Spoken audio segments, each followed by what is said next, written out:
make sure that everyone can get a copy of this who could not attend, who had to send regrets. We have new academic leaders. We have an interim provost, an interim dean of the graduate school. This means something. I don't know what it means. They're going to tell us. And it has an impact on advising. They have a view and a vision of advising and what that means for the campus. So I'm going to let them speak. And then we're going to try to keep an eye on you folks in Zoom to see if you're submitting questions. But I can tell you already that Dr. Hendrickson had a writer. There will be no questions. And because we did not give him an honorarium, and he's like, "You're lucky I'm even here." Now, actually, I'm sure he'll be glad to entertain some questions, given that they are thoughtful and respectful as always. So, Dr. Hendrickson, would you like to come up here and— Sure. You want me right there? Yeah, you can kind of see where you are and frame. Okay. And decide what you want to do. Okay. Hi, everybody out there. Hello. Okay, so I'm going to look this way because everybody in the crowd is over here. So anyway, thank you for coming. So I want to say just a few things, and mostly I'm here in the listening capacity. I think like Bob is as well. First, I want to thank you for all you're doing. The stuff you do is, I think about advising, and just that is in many ways kind of the first substantive interaction that a student's going to have with the university. They come, they tour, they like it, they look at the dorms and the residence halls, and it's good. And then it gets very real when they start to meet with one of you. So I thank you for all that work.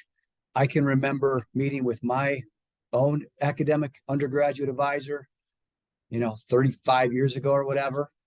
And I think this crowd might enjoy the story if you'll embellish me just for a moment. I have 3 children. I know who kind of their academic advisors are at their universities, but one of my kids, I just have a little less faith in on the role of the academic advising. So she's a senior.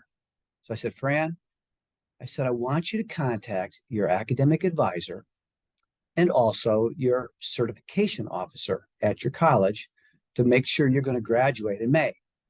And she goes, yeah, no problem, Dad. I'll do it. So I gave her like a week and a half and nothing happened. So then I called her. I said, what's the scoop? What's going on? And she said, well, I Googled it. They don't have a certification officer here. I'm like, no, they do. Trust me, they do. So anyway, I called the college, the college she's in, and found it out. But anyway, I did that because I know nothing's going to get past certification officers and the advisors. You're going to determine if they're going to finish their education or not. So in any event, I know the good work you do from my family perspective. I hear stories, or stories is a stronger word. I hear about the good work you're doing on the ground too. So I thank you for that. The second point I'll make is my experience in the undergraduate world. Really, I had a very useful year as acting dean of the College of Health and Human Services. And in that capacity, we had a couple advisee meetings. Sam, I remember you at one of them. But the need for collaboration is so crucial. And the need for everybody to understand who's doing what is just essential for us to be doing a good job with that at EIU. So, in terms of, Danny said a vision, I'm not sure it's too profound on this point, but A, I appreciate your work you're doing. B, I know that the need for collaboration is absolutely central. So I'm very, very glad you're doing this. And then the third thing I'll say is your jobs have changed. Faculty jobs have changed too. Your jobs have changed as well. Mona is telling me this every other day, I feel like, and then that's her job. But we're getting a different kind of student. And on one hand, we have some very, very high achieving students, and we will continue. I mean, we have that. We have excellence. Part of our mission is to be a superior university, to provide a superior education. Those are the words we have in our mission statement. We also have the words to be accessible. And I've talked about this for so many years as graduate dean. I talked about this last spring a little bit, but we have to continue to be accessible. And I think what that means is changing. And it probably, in some respects, to be honest, it does mean more work. These are students who I'm learning increasingly need help navigating the day, right? You need to get up for class. You need to do this hour of study. This hour, go for a run. This hour, go to lunch. And you got class at 1. I mean, they need this kind of guidance. And you're going to be, you feel it as advisors because I think you see it. And we don't know. And Mona, she's pulling her hair out over this, and we are, all of us are, about how best to serve this newer kind of student who comes in with these kind of needs, who comes in on the face of it with outstanding grades. But Danny's data on this, the grade inflation from the last 2 to 3 years, you think you're getting a pretty good student, and they are a good student. It's just different. They don't have the training and the background and coming in with a different tool or skill set. So I get that, and I understand that. And I just do understand that will probably on your end, it's just going to mean a different kind of level of engagement. And so anyway, those are kind of the 3 points that I wanted to share with you from my perspective about what I'm seeing with advising, what I know we're going to need, and the kind of approach we will have to take. It's faculty. Jeff's here. We got lots of faculty advisors. We've got ASPs. We've got people who are just pure academic advising. I mean, the roles we have on this on our campus is just different. So we definitely need a collaborative spirit and collaborative outlook on this to meet our student needs on this. So, Danny, that's kind of all I've got, at least for this session. And again, I'm in here mostly in a listening capacity, I think. Yeah, Amy. Something, and Bob might be able to do this too. I mean, if Yeah. you're newer to the role, but Ryan held it before, is that as we talk, I mentioned this a little bit to you before, but as we bring in more international students, and you talk about a different student that needs different attention and guidance or whatever, I wonder how that plays in, because I think that for instance, the advisors in my unit at the hub in Lumpkin, they each carry around 250 for advisees number wise. But the more that we get students that need more guidance, more attention, I don't know how the time gets stretched out on that. So Yeah. I'm curious to how, you're saying that we have a different population, a different student in general, which I agree. But how do we face that with we've been running our numbers based on a student that might be more self-efficient, and now we have more students that need, how am I going to do this, and where am I supposed to go for this, where it's more time. You understand what I'm asking? Yeah. Sorry. Yeah, kind of. So maybe Bob will probably address this a bit. If you're getting flooded with questions about international, and especially admissions or OPT or CPT or I-20s, you shouldn't be you're getting them, I know, because people are just reaching out for help. We were down 2 staff members, 2 very veteran, well-trained staff members who one retired, one left. And, just the timing was just kind of rough and in the advising, on the orientation advising area. That will change is our goal. That's been Bob's number one thing he's been working on in his capacity as graduate dean. So I think that'll change. And our hope is that you're not going to get those kind of questions. Most of our new graduates, I got one word ahead. Most of our new international students are graduate. So I don't think you should be feeling, if they're reaching out to you, I guess they're just kind of throwing a Hail Mary to try to find somebody to help them. But that doesn't worry me so much. I can easily say that because I'm not getting the emails, but from a university standpoint, I know that those graduate students are going to get the guidance they need from their graduate coordinators, and that's not your work. So that part doesn't worry me. We're buying new software to help improve our I-20 distribution process, which we think is going to help wildly. We are hiring a new, an additional staff person, a program coordinator who's going to sit at the front desk and basically do 2 things: answer the phone and answer email. That's going to be this person's job. okay, to helpfully then take off some of the heat. But I know international students, you know, they can be aggressive and they will reach out and they're going to ask me for an assistantship and they're going to ask Bob for assistantships and they're going to ask you for assistantships. That's just kind of the nature. That's not going to go away. And some of the graduate coordinators, that bothers them a little bit, but that's how that population is different.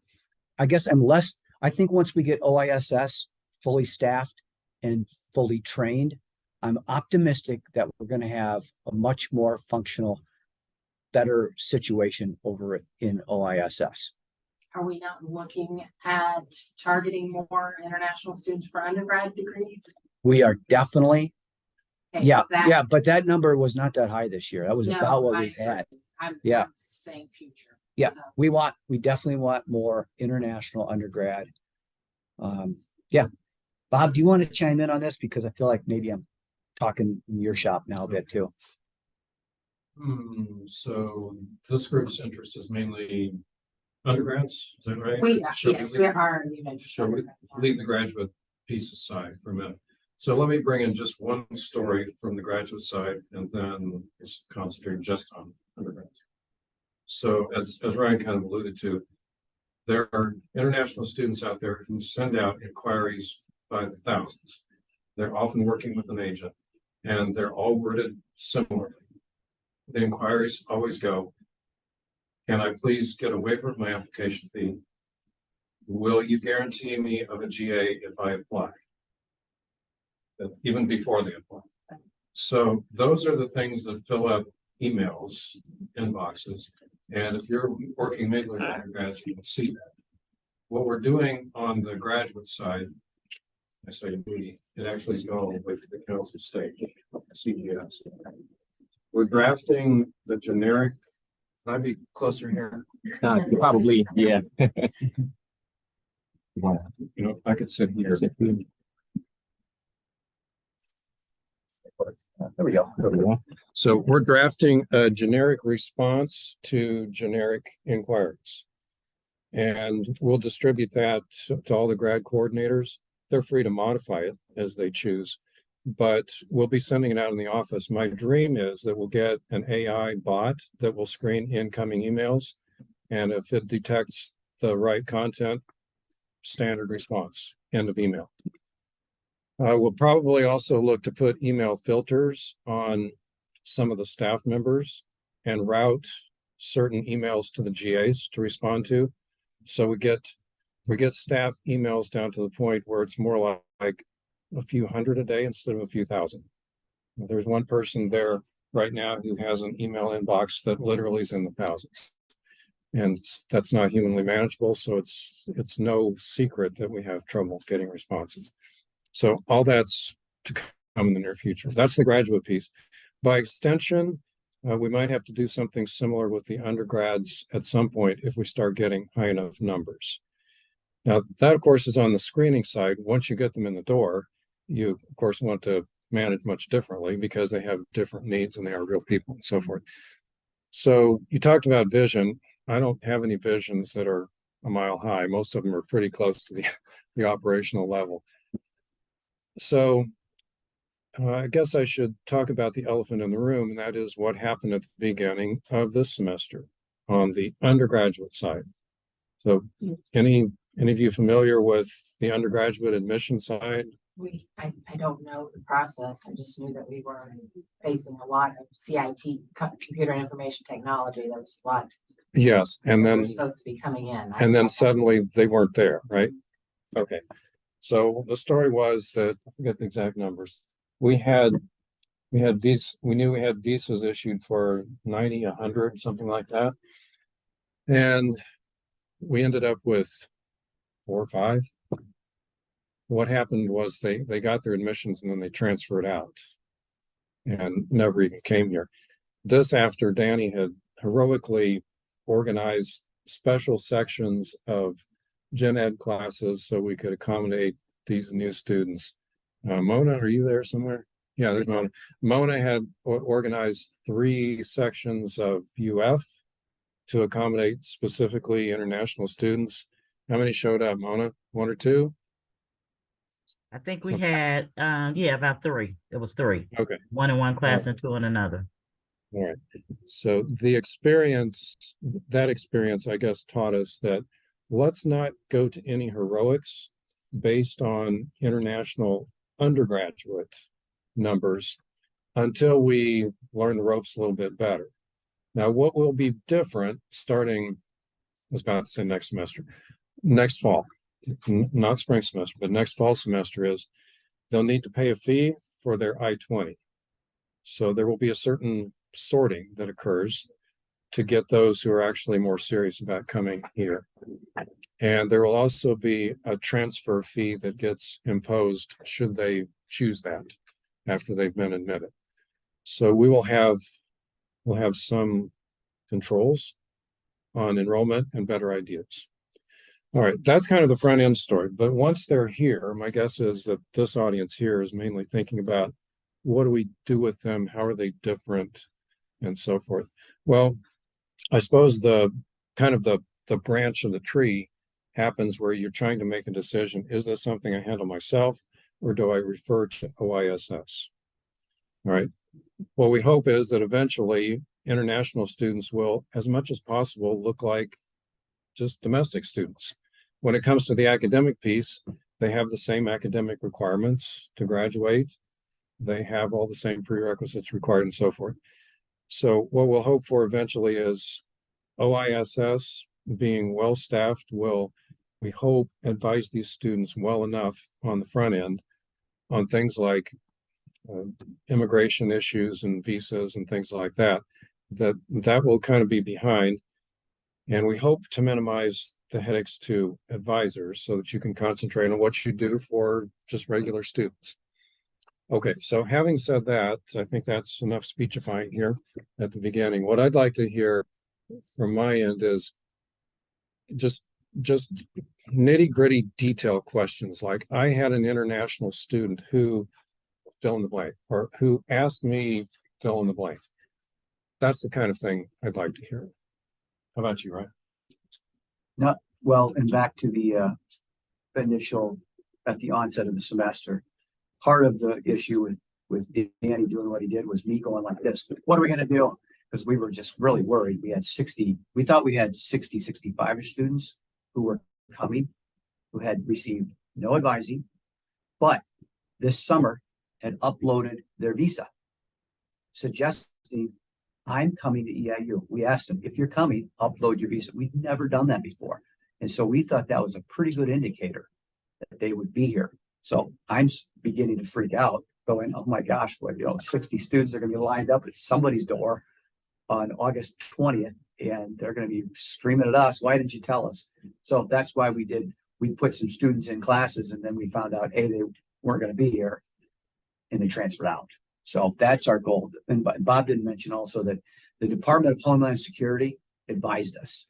They said, you're too loosey-goosey, too liberal. You need to have some hurdles in place so that some legitimate hurdles so that they're not using you to go to get here and just go to other universities. Yeah, So we don't want to start looking like a leaky point. Yeah. From the point of view of the government looking on. Yeah. Nitty gritty example I can come up with, my graduate assistant is an international student in biology, amazing human being. I'm so glad she found her way to me early in the semester. She is now learning that she's missing some vaccinations required that for whatever reason is going to cost her out of pocket now, whereas if she could have known about this beforehand, she would have gotten taken care of in her own country, although I know we have some problems with forgeries and falsification of records. Yeah. I also can't sit here and believe that she wasn't informed in some way, that there wasn't some information out there. And I know for sure that Eric Davidson is talking to folks on the ground during orientation, but then they're already here, right? And Yeah. so, but that is an example of kind of a thing that is having an impact on the student right now who's concerned about that. Yeah, that's a very fair example and a relevant example. How much of the vaccination saga do we go into here? Like you started, and I'll pick up. Okay. Like you mentioned, Danny, I'm going to back up. one step before the vaccination story. What the students will tell you is that they get so much material from OISS that they can't digest it all. And they make their decision to come here relatively late in the day. So that constrains their timing. Well, those are kind of standard student statements. You didn't tell me, never mind. It was in the syllabus. You've all been advisors. You know what you've told them and they haven't gotten it. So that in itself is not that unusual, I suppose. But the consequences are unusual once you take the next step and get to the need for a vaccination that meets standards that are verifiable. And like you say, there are known cases of fraud. There are some cases that simply aren't verifiable, vaccination records that aren't verifiable by international standards. And again, we don't want to become known as a leaky point. If we're going to have a larger international population, we need to do it with integrity. So I don't know for sure what the solution to that is.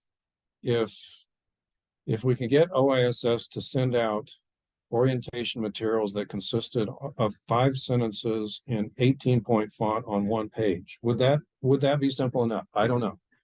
I really don't. But maybe something in that direction would help.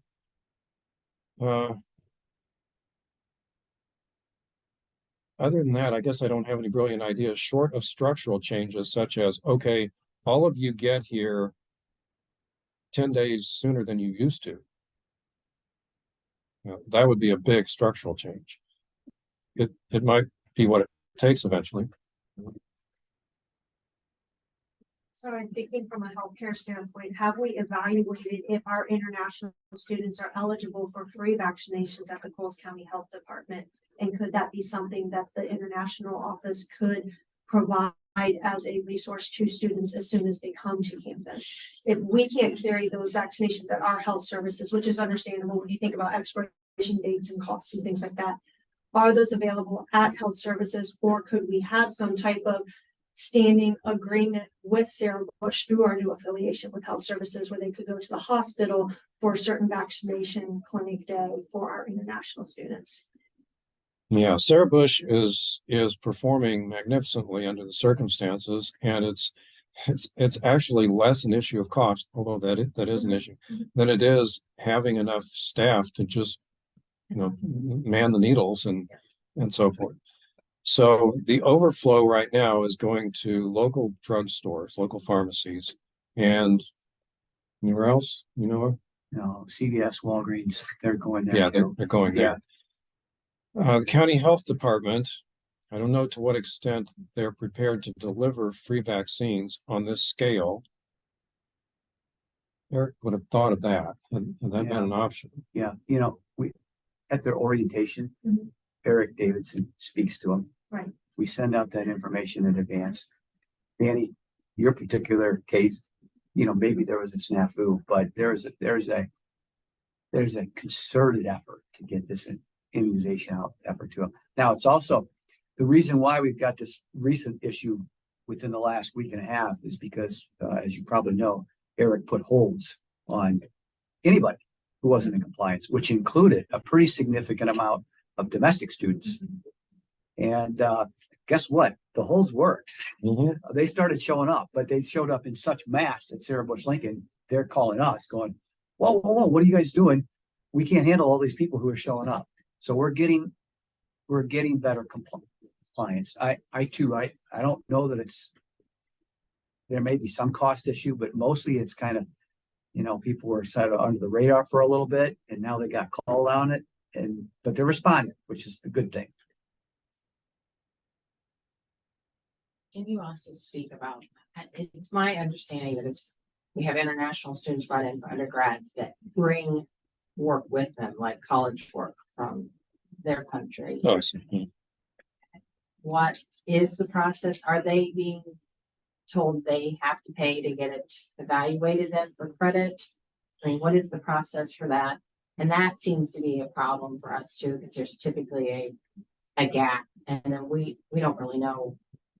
So they're saying, I've had calculus or whatever, and we're like, well, You know, like, so then you're kind of stuck in that advising limbo of like, do we move them forward with something? We don't know for sure they have that credit yet. And I think we've been told that they now have to pay to get a third party to evaluate their work or something. Is that true? Yeah. I'm familiar with this, Bob. Good. Oh, sorry. Last year, I don't want to cut Bob off, so I was gonna answer it, but last year, we recognized this issue. And if you did want to transfer undergraduate credit, you had to go through WES.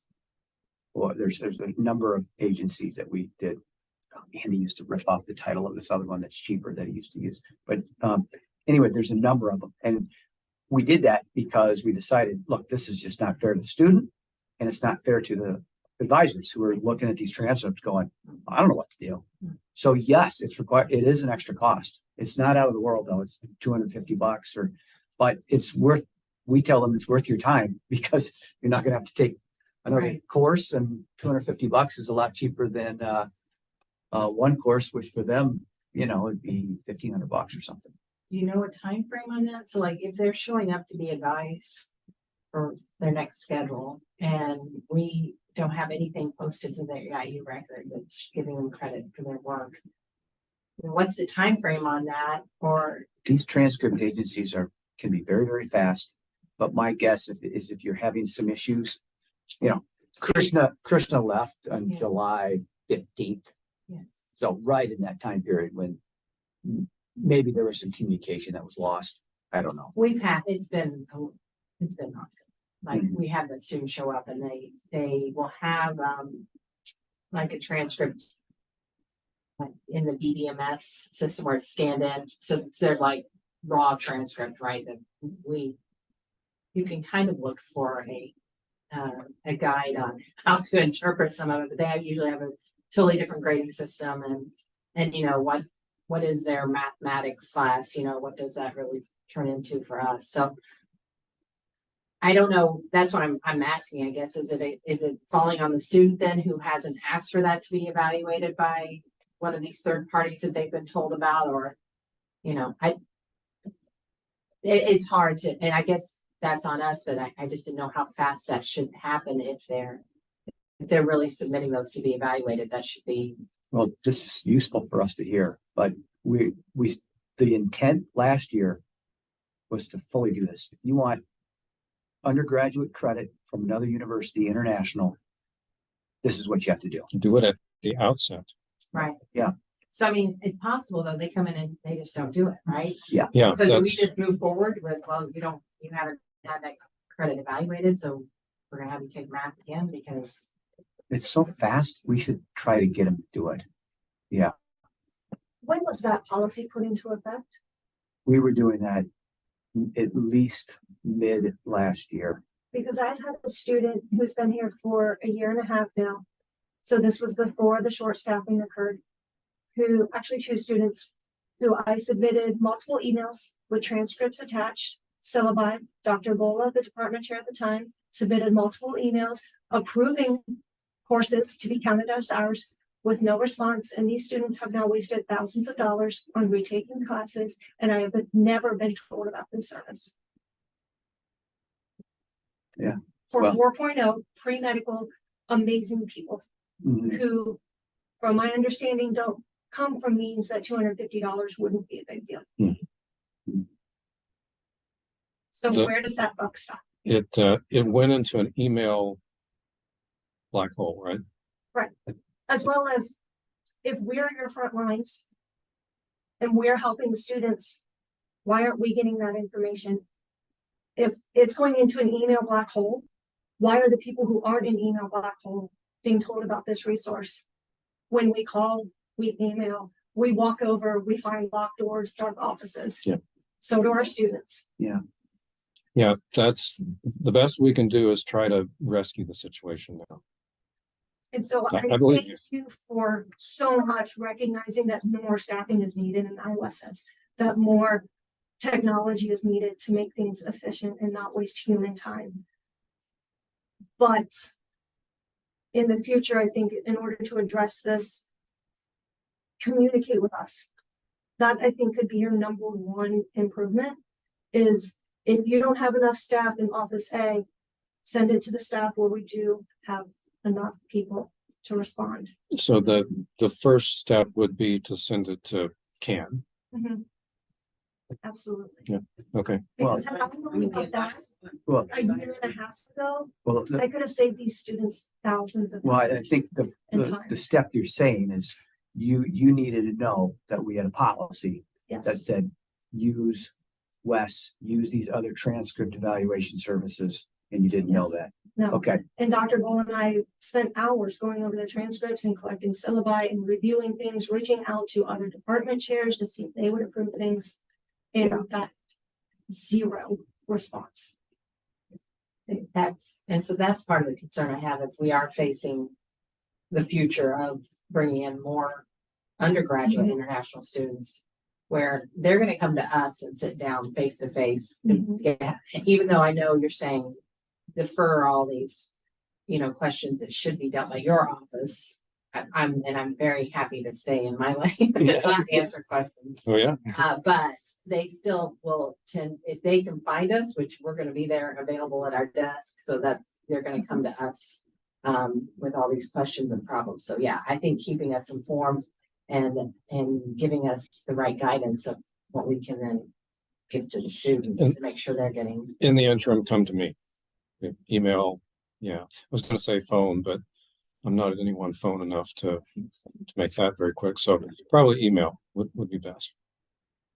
Yeah, and the advice one, email The list is listserv. that gets it to the majority, if not all the advisors on campus. If we have a student who was here before that policy was put into place. And we have done all the legwork to already evaluate their transcript from a departmental side. And we still help the student out. Now, Well, what has happened? It sounds like you approved a course equivalence. we couldn't, nobody would answer us. Oh, I see. So is there any chance, take that same student? but that's not OISS, so the OISS doesn't approve the course equivalencies. But weren't they supposed to be doing the transcript articulation? She was doing, Krishna was, we had one person, Okay, yeah. She was, so can we help these students now? Okay, we admit we made a mistake. We didn't have enough staffing to support our students.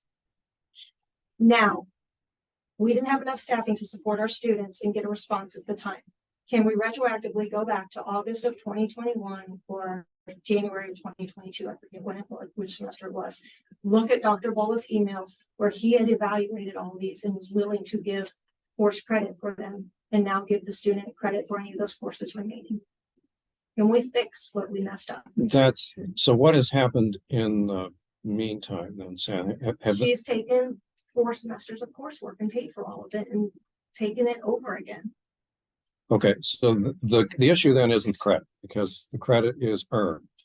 There are Right. future credits. So for Oh, so there's some more to come. yes, Okay. she still has 3 semesters to go, is still repeating many courses that she's already taken. Okay, that's the kind of thing that I meant, send to me. Okay. So it sounds like you've still got, oh, you evaluated the whole package.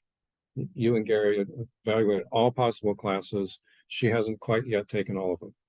Okay, so if you send that to me, we could still get some decisions in place, starting with spring semester.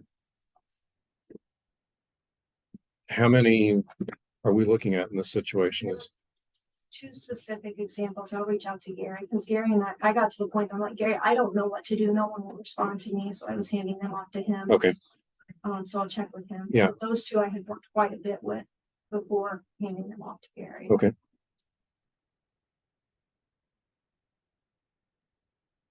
And again, I thank you for recognizing having someone to just answer phones and answer emails is a huge achievement and recognition because when they don't get responses, I shared this with you and Andy, what may not truly be urgent in reality, in their perception is urgent. Mhm. And then when they can't get any response or any timeline for when they might get a response, it just elevates and escalates and it just, we can't do anything. Yeah. And as you said, Ryan, we're dealing with many things besides the old stereotype of advisors just tell you what courses to take. So when they're already in an elevated emotional state coming to us, and now we can't get in touch with anyone or give them any timelines of when they might expect an answer, we're just escalating the issue as well. So I think that's a huge support and I want to thank you. Yeah, well, so let's contain the damage for these two students anyway, starting next semester, spring 24. And then You- having any of those resources sent to us about the articulation will help. So when they come to us and say, oh, I've already taken all that, well, did you use the service? I think we're all very good at pointing students towards what resources are available and saying, you didn't use your resource. Come back to me once you do. And I think we're all pretty good at doing that, supporting them, but also can't hold your hand, but I'll point you in the right direction. It's 10 steps away. You can make it. Grow up, right? That's part of it. Yeah, so one thing you kind of alluded to, Sam, was it's not enough to get more staff. More staff is good. That's a first step. But beyond that, we have to rethink how information flows. So if you want to think about phone and email contact, we've got to give a consistent message to the students who to contact. The advisors, other faculty, but just the grad coordinators. They are there. I know that's not what you are here, but just as an example, the grad coordinators are their own group. They have their own concerns, their own set of questions and so forth.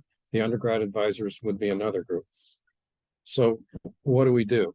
Do we restrict certain email inboxes in OISS to just EIU domain emails? Do we exclude all others? Do we route some people only from within the campus? Do we route some of those people only to certain people in OISS? We've got to think about this hard. This is probably overly optimistic on my part, but we've got a new phone system coming. Maybe this is the time to go big in OASS and say, go for this new phone system and exploit it for whatever it's worth, just a smooth telephone communication. And that's clear down to the person at the front desk, knowing how many in calls are waiting, knowing what to do with them, where they go, having the ability to get a response to them that says, your caller number, whatever it is, if you want to wait, hold on, otherwise somebody will get back to you. It's got to be a completely rethought approach to everything. Another way for communication would just be updating the website as well. And then I know, Yes. College of Health and Human Services, and sorry, Lumpen, I just don't work as much in your world. You won't have in the world, but they have some great mock forms out there to send things to the right people. So even working through the website and mock forms may be a way of streamlining communication that I've seen work in other areas. That'd be a good way to handle the in-person student traffic at OISS. It turns out the world of OISS now is student comes in, urgent appointment, need to see the director. And it turns out the question is, how do I get a driver's license? Well, okay, that's a legitimate question, but let's find some other way to answer it.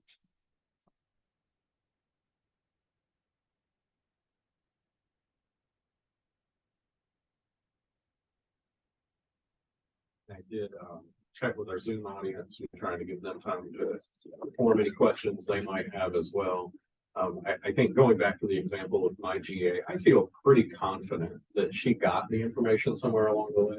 I think it goes back to what Dr. Chestnut said about the amount that they're required to consume and just being sympathetic to every point in the process for international students. There's a stack of paperwork, right? There's a stack of things to read. And so when OISS gives you this document, I don't remember how many pages it is on the website, maybe 30 something, that's got kind of frequently asked questions. How do I get to campus? How do I get a job? Those kinds of things. When you open a 39-page PDF, maybe you say, never mind, and you close it, right? And maybe content could be smaller bite size, like you said, 18-point font, 5 bullet points, Yeah. right? Like, I absolutely get what you're saying.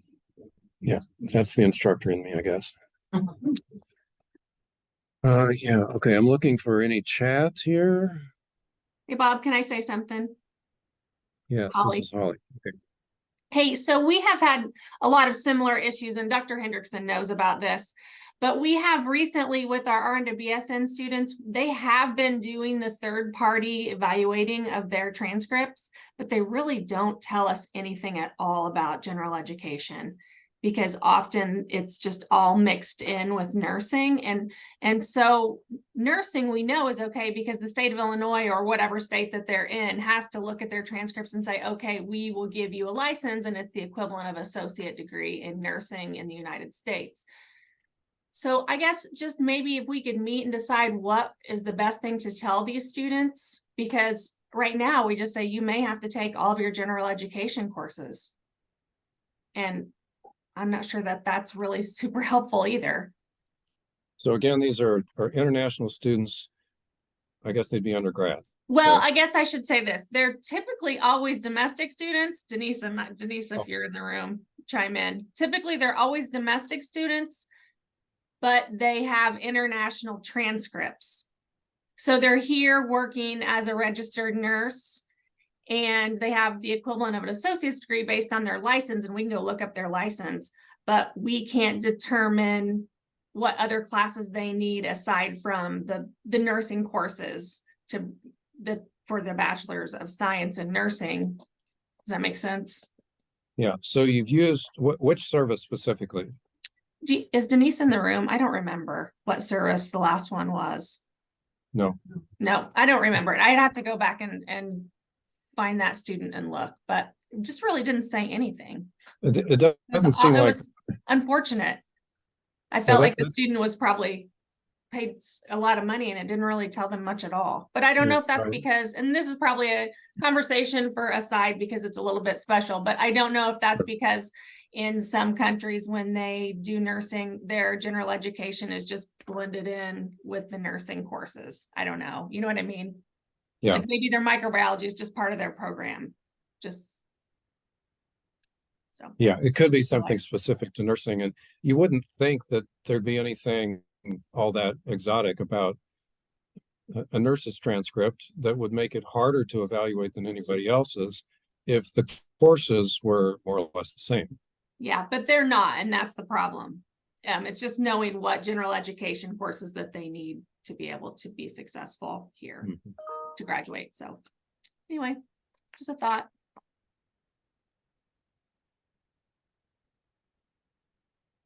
SpanTran, if you've heard of that, that's the other one that we use. It's another transcript evaluation service. SpanTran. Got it right. Wes is the big one, and it's a WES. Okay. That's the one that tends to be very, very good. So Holly, I don't know if your students maybe are not using that one or what the scoop is, but that has very, very high good reputation. Do we know what the process is once they're riding on campus? I know at one point in the conversation, there was discussion about how these things can be set to automatically dump into Banner. And basically the EIU team just has to clean it up and make sure it's right. Are we at that point yet? Or is it then coming and someone on the EIU end is looking at each individual transcript to make sure it goes into the Banner system? Procedurally, I can't recall that, but that's important for the group. So let me find that one out.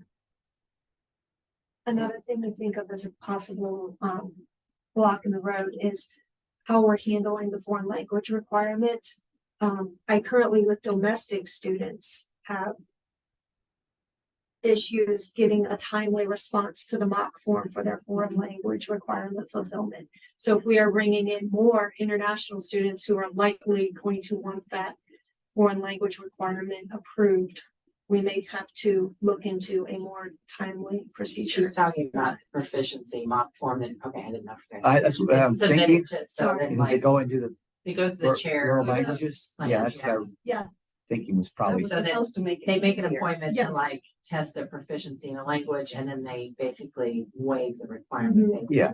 Right, okay, so that's what the motion. Yeah, I've had students themselves submit it twice. They come in my office. I've submitted it a third time for them and And then I usually just resort to emailing email her. the chair. That's what I found works the best is Like this after, person has submitted this waiver on the state just state. no, that's what I typically do. She's much better at responding to emails than answering them. Well, I wasn't getting response to emails before the mock form came out, and then the mock form came out, and I thought it would be brilliant, and it's not that brilliant. It's been. Yes. okay. Any other questions for Doctors Chestnut and Hendrickson?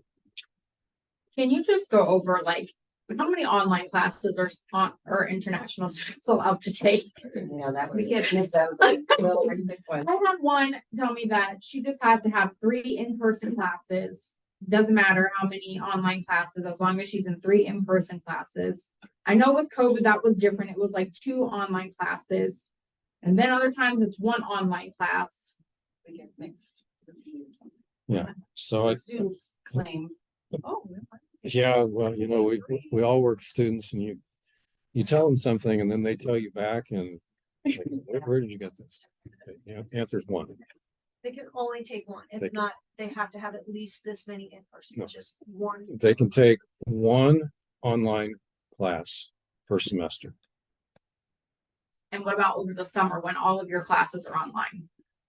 Summer's different. Summer's Summer different. doesn't have those regulations. Okay. Yeah.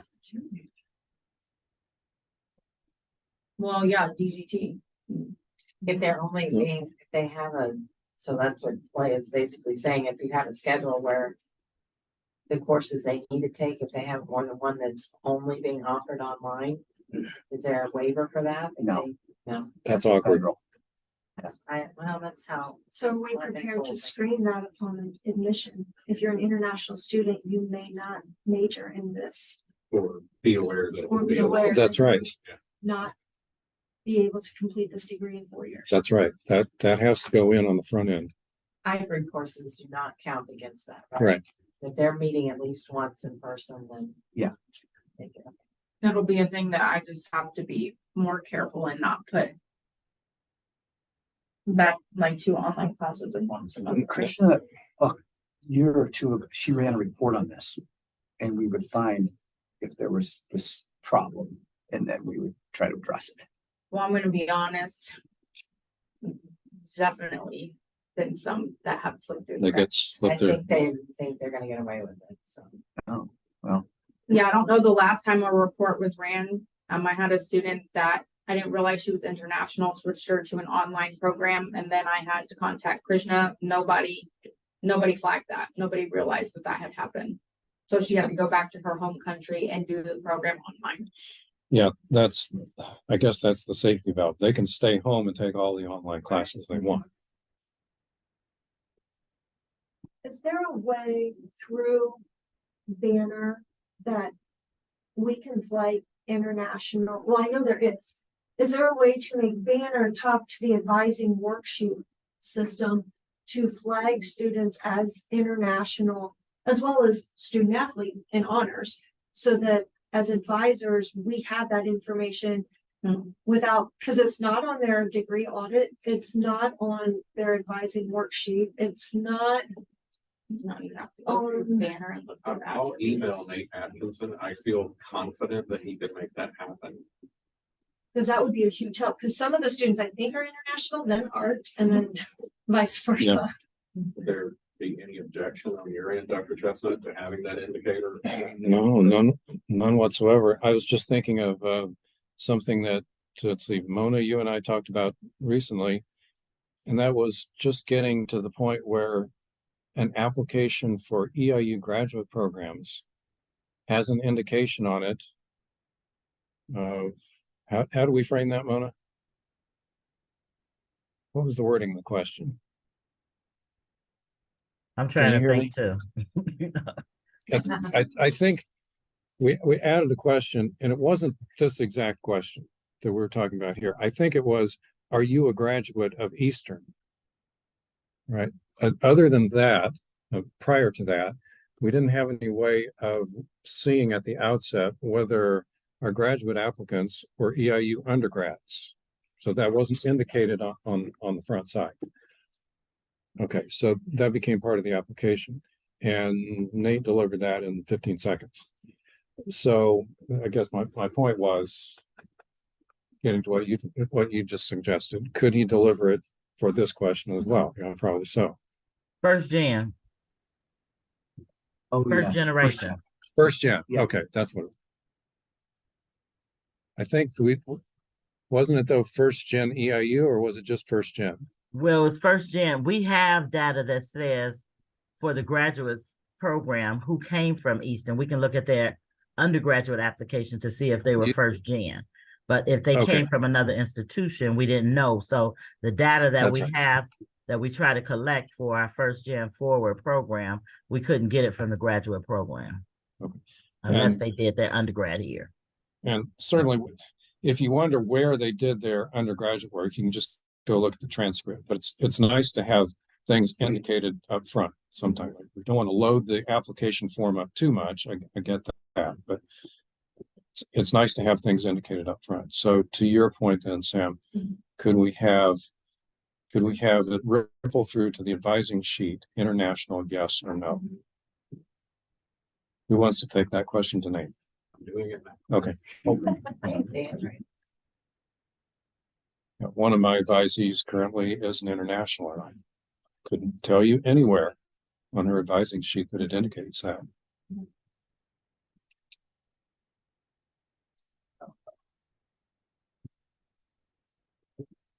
We only have about 5 minutes remaining. If there are any other burning questions, now is our time. These people will never talk to us again. Yeah. I know. So the takeaways, we need to find out exactly where the transcript evaluations, where are they sent? Right? So that's one takeaway. Banner is the other takeaway. And then maybe just in general, some more information on transcript evaluations that I know I mean, when that decision was made, I just didn't go, hey, Ryan, we're doing this. I know I communicated that to somebody. I just can't recall who it was. In full transparency, the Yeah. trickle down communication on this campus typically hits a dam very high up. I'm pretty confident. Yeah. I'm pretty confident it was all sent to all chairs, but maybe Gary did. Maybe I did. But it wasn't just this guy. But You know, it was shared. here's what you can do now. Go back to those emails for the two students, and you don't have to add any comments, just forward them to me. Okay, let's at least accomplish that much. And I appreciate the solution. And sorry, they're just two phenomenal students who, like I said, I know we could have saved them thousands of dollars in years of education. My question, you sent it to all chairs, but was it in 18-point fonts? And were there more than 5 points? Yeah. On page? Chairs get a lot of you too. Yeah, I know. You know. You know. So, well, I do want to remind everyone as we try to wrap up here that we have an opportunity for some work on mental health wellness. Have a great flyer that Amanda has already sent out on Advise One. I brought physical copies for the folks in the room, and I'll be sending reminders. Amanda is working with some great students who are doing some research, got a grant. We are providing content. We are providing engagement opportunities where we can learn about mental health needs for both students and ourselves, because we have to take care of us so that we can take care of our students. And then that will grow from there. We'll have another event before the semester ends where it will be a care day for advisors. I don't know exactly what that looks like yet. Amanda's still working on that very hard with those great students. So yeah, I'm not against those kinds of things. We'll see what they come up with. But it is so important that we stay mentally strong and well so that we can be there. We know that we deal with crises. I've got one in my inbox that has been on my mind as I've gone through meetings all this afternoon that I want to get back to this student. We deal with those. I mentioned my GA. She encountered her first one this week where she had never had a student who talked about these kinds of problems before. And she was like, "Hey, this is so upsetting." And I'm like, yes, it is. And you've got to find a way to like put that aside for your next student and keep going. So I know that it's important that we take care of ourselves. So thank you all for coming. Thank you for being in Zoom. We will also get our recording out. Thank you to our great leaders for sharing their time. Have a wonderful afternoon.